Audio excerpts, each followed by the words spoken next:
What's something you'd rather you didn't know about? Please do like, share, and subscribe. I worked for a major cancer hospital and had to work late into the night often.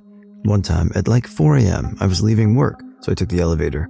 About halfway down it stops, and in rolls a gurney that's completely covered with a body bag. What I learned is that there is an underground tunnel from the hospital to the morgue that they use to move deceased patients, and there is a near constant stream of bodies going through there every day. It is a very large hospital. I just happened to catch the event at the creepiest time, at 4 a.m., when hardly anyone else is there working and everything is dark and quiet. After my dad died, we had to clean out his apartment. I saw he had a gray hair removal kit. It occurred to me later as an adult that he recognized that I bragged at school for having a late 40s dad with no gray hair on his head. He didn't want to shatter my image of him, so he made sure when I saw him that he didn't have any gray. Sleep paralysis. I would of course like to know about it right after it happens, but I would prefer not being afraid to sleep on my back or having background noise so I don't focus on the silence too much to notice that I'm falling asleep, as to not accidentally trigger it. Yeah. My dad died a few months ago. He had a heart attack in the middle of the night. I was under the assumption he died in his sleep. When I went to his home, one of his friends was walking me through the home and told me that he was the one that found my dad. Told me he had blood running out of his mouth, his eyes were open, and it looked like he was struggling to get out of the bed. I didn't ask for that information, and I'm bummed I got it. My dad lived by himself in the middle of nowhere, and it breaks my heart to know he died alone, afraid, and in pain. The story of that poor man in Russia, I believe it was, who was, I believe, riding on a scooter and hit over the head by two boys and taken into the woods and tortured by them while alive, and they recorded the entire thing as well as torturing animals. The man was alive and breathing while they tortured him, like poking his brain with a screwdriver. Videotaped the entire thing. I believe they were given a light sentence because they were related to someone in the legal system or something like that. I'm a pharmacy tech in retail, so I handle a large amount of billing. Most people don't realize how much their insurance company controls what they can take, how much they can take, and when they can get their meds. Most of the time, if you go on workers' comp, it's a long and complicated process to get a paid claim for something as simple as ibuprofen for pain, because they know that when the patient finds out how cheap the med is under their own insurance, or that the patient doesn't want to deal with the nonsense of waiting up to 48 hours to get the prior authority for some ibuprofen, that the patient will pay.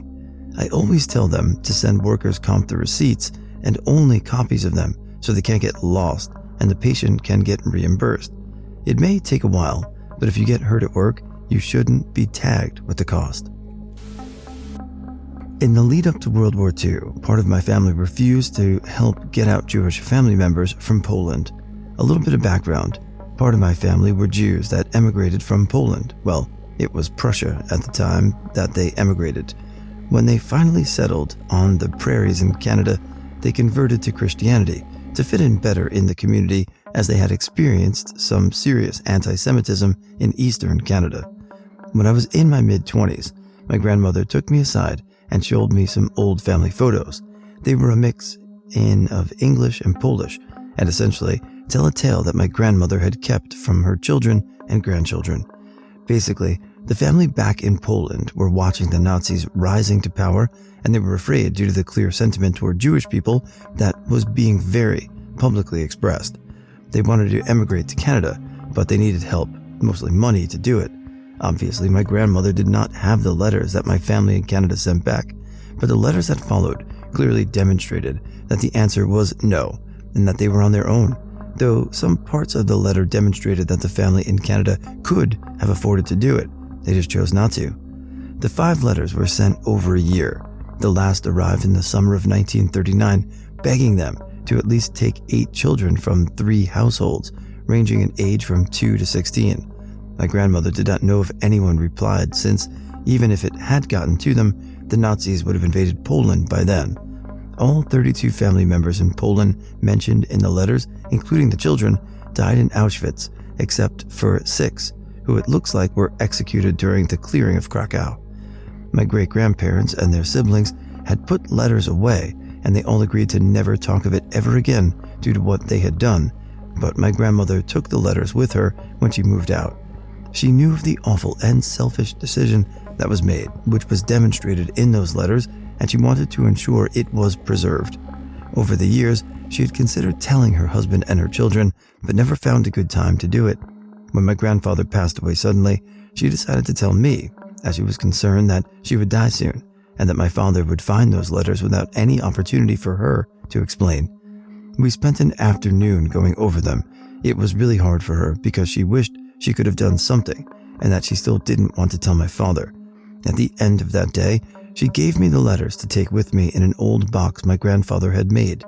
She basically said to me that it was my choice to share this with my family or to let the story die with me, but that she was okay with whatever choice I made, though she would prefer it if I waited until her father and his siblings had passed away, as she would rather they didn't know that she had not fought against her family when this was being decided long ago.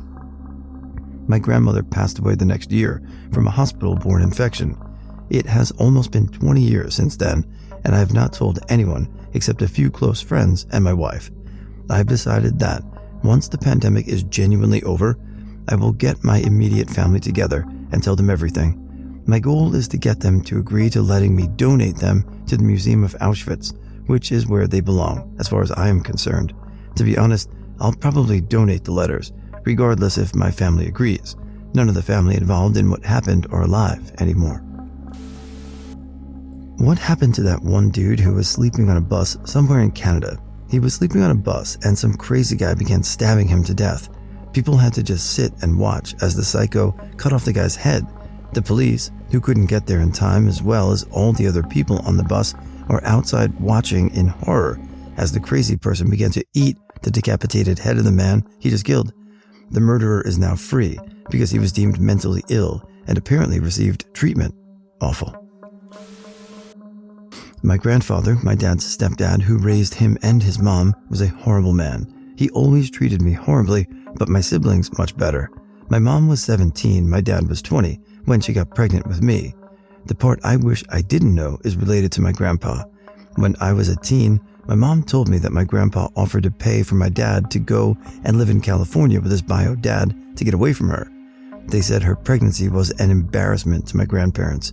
They were distinguished intellectuals in their circle, and this is humiliating. My grandpa that wanted to pay for my mother to abort the pregnancy. Obviously, she didn't. I was born, and he hated me. To this day, I'm not sure why my mom felt I needed to know how much my grandpa did not want me here. On the bottom of Lake Tahoe, there are at least 200 old mafia gangsters preserved because of the depth and temperature of the water. This doesn't account for the amount of Chinese immigrants who were brought to create the railroad system through the Sierra Nevada mountains.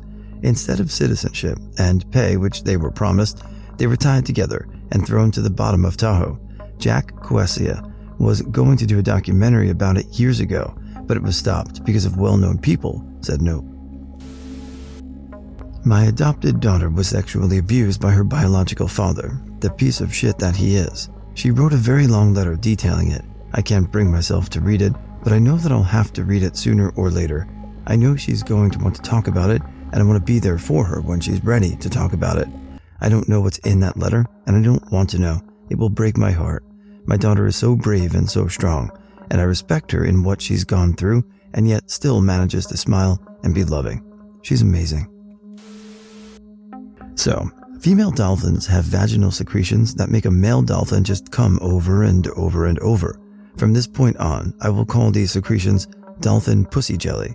Scientists were like, holy shit dude, we gotta test this, for science.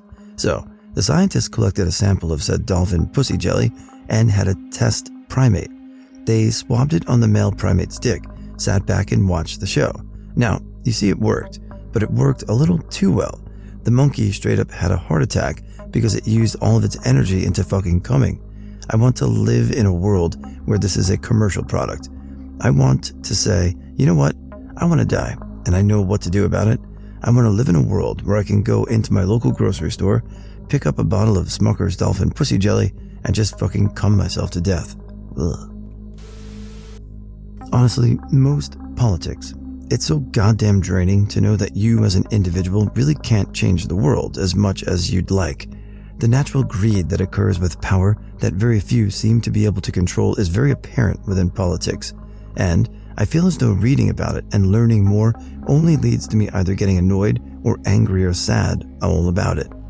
They simply don't solve problems, because if they did, the people who get paid to solve them wouldn't be needed anymore. A perfect example of this is California and its homeless problem. People who are paid to resolve it get paid six-figure salaries, and their budget only grows, yet the problem is just growing as well. Yeah. I watched my grandma die because her lungs were filling up with fluid. It looked painful. My mom was trying to help her, but I eventually ran out of the room because I couldn't watch. It was horrible. But the worst part was imagining that she didn't go to heaven, but that she just stopped existing. She didn't deserve that. My grandma raised me while my parents worked and taught me to be a good Catholic. After that day, I stopped believing, became incredibly depressed, and lost a lot of sleep thinking about my own death. That was a decade ago, but sometimes I still get trapped in existential dread, and I wish it would stop. When I was a kid, I loved the Land Before Time movies, but as an adult, I spent quite a bit of time on IMDb looking into movies I've watched, and I remember seeing that the little girl who did the voice for the Triceratops had died while still young. I looked at her profile and seriously wish I did not, as the story of her death is so saddening, not just because of her age, but the circumstances only. I can't think of the movie anymore without feeling sadness for what happened to her. I used to have a crush on this girl in college. On spring break, me and a bunch of friends went to the beach and I invited her, and much to my surprise, she completely receptive. Things were going well on the first day. I was being flirtatious and she was being receptive. Later that afternoon, all went swimming, and while we were in the water, we kissed.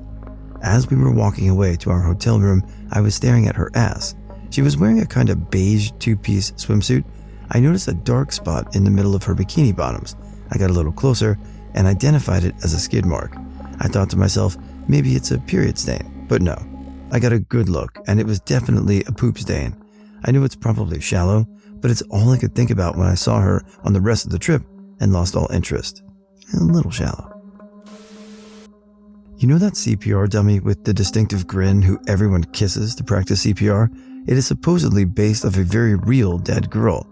No one knows what happened to her. She was pulled out of this scene in Paris sometime in the 1880s with that expression on her face. Her body showed no signs of violence, rape, or suicide, just drowning. The CPR dummy is said to be based off her death mask. No one ever identified her. The death mask of this unknown dead chick became a popular piece of art among Parisian intellectuals between her drowning and the Second World War. From there, I don't know how it got to CPR, but yeah, I literally have no idea where I got this information from, but it is disturbing enough to stick with me. I will never use one of those dolls again. I used to work at a meat processing plant. The good news is that your kosher beef and locally sourced beef is 100% beef and no trimmings or additives. The bad news is that a lot of big box stores require fillers like beef trimmings and soy to bulk up their ground beef and hamburger patties. Now, there is absolutely nothing wrong with using beef trimmings. In my opinion, it's better to use more instead of letting it go to waste. I do, however, have a huge issue with the other filler. It smelled like a neglected litter box, and it burned your nostrils just as bad. Grenfell Tower. Despite government promises, there's still many high-rise blocks with dangerous flammable cladding that caused all of those deaths. I'm terrified of high buildings. My work is the 6th floor, and just about my limit only because of how many fire escapes and safety features there are. Still won't go near the lifts, though, after getting stuck in one age 10 between floors for several hours before firefighters came and got me. The feeling of being trapped. You've pried open the doors to a concrete wall, and there's men walking atop the bouncy lift.